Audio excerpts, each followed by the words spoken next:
Joining us live is the Shadow Arts Minister, Paul Fletcher. Paul, good to see you. Thanks for your time this morning. So we had the big announcement yesterday from Tony Burke and the Prime Minister too to try and introduce quotas. The exact quota will come down the track when it comes to local content from streamers. The package was called Revive, some $300 million worth.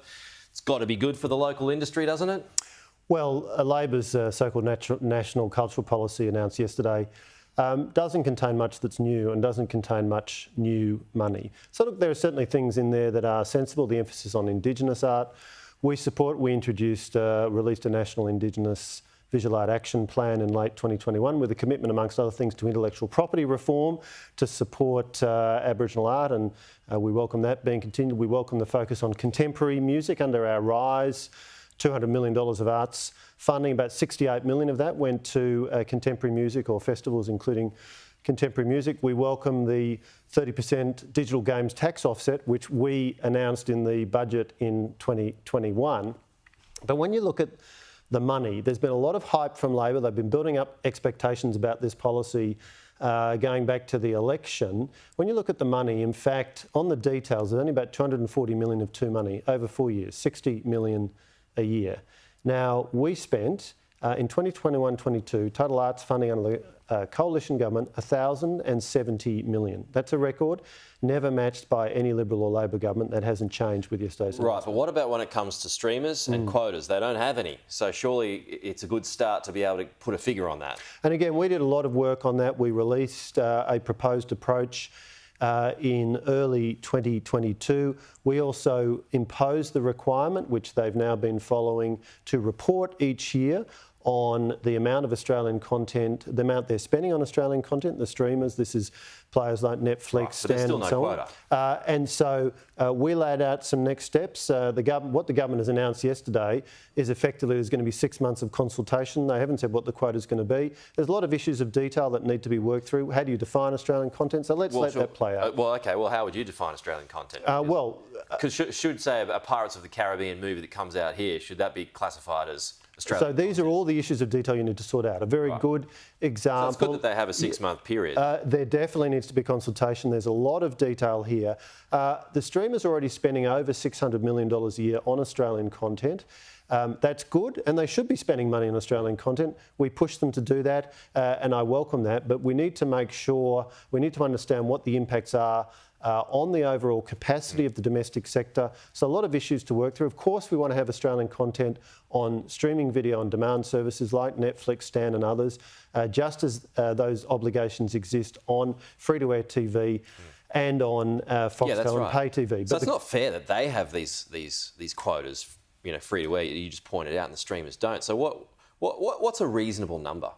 So those are the details the government is consulting on. What we announced when we were in government was that if the streamers didn't reach 5% of their Australian revenue being spent on producing Australian content, then the minister would have the power to come in and set a formal target. So that was what we arrived at after quite extensive consultation. 5%. We were then going to the next level. So are you happy with that number, or do you think it should be increased? Well, that was what we committed to after detailed policy work.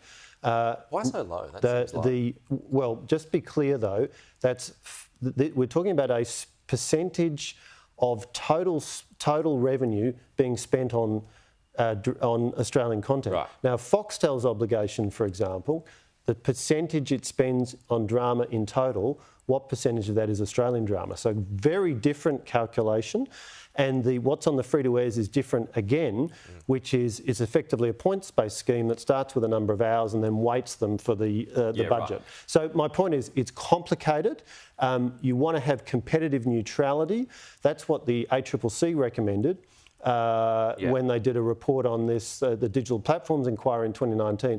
What's unusual about what Labor's doing is we've got the communications minister, it would seem, with responsibility for free-to-air and pay TV, and the arts minister with responsibility for the streaming services. We need to have competitive neutrality and consistency. So let's start to see some of that. How do you force them to do it? How do you come at them with a big stick when they're the ones who are paying all the bills? The streaming services? Yeah, the streaming giants. Well, I mean, there's no doubt that Australia has the capacity to do this. We have the legislative power, and we've seen these issues with internet-based businesses of other kinds. That's not the biggest challenge in my view. The question is, what is an appropriate level to set it at? This is a matter of media policy as well as arts policy. Yeah. We need to hear the Communications Minister. We've heard virtually nothing from her. It's all been from the Arts Minister. Yeah. And we need to make sure there is consistency and competitive neutrality across the approach for free-to-air TV, for pay TV and for streamers. If you set it too high, will you chase them out of town? Well, that is a clear risk. That is a risk that needs to be weighed up. And one of the other risks that needs to be weighed up is that does the domestic production sector have the capacity to produce all of what's required? They're already growing sharply in what they're producing. That's great. We wanted the production sector to be bigger. That's why we increased the producer offset for television from 20% to 30%. That was a significant funding injection into the Australian production sector, and we absolutely want to see more Australian production being seen on the streaming platforms all around the world. It's a huge opportunity. One Australian show getting on one of the global streamers will be seen by many more people than would see an Australian movie. No doubt about that. Yep, interesting to see what sort of answers come to those questions in the coming months. Just a quick one here before you go. Jacinta Price has weighed into this, some criticism about Anthony Albanese spending more time at the tennis than he did in Alice Springs. What's your thoughts on that? It's a perfectly reasonable question. The Prime Minister spent a lot of time at the tennis, enjoying corporate hospitality, but there are pressing issues in relation to the safety of Indigenous Australians in Alice Springs. We've seen community leaders in the Pilbara and the Kimberley calling on the Prime Minister to visit places like Carnarvon. So let's see some focus from the Prime Minister on this pressing issue of public safety. Paul Fletcher, appreciate it. Thank you. We'll talk to you soon.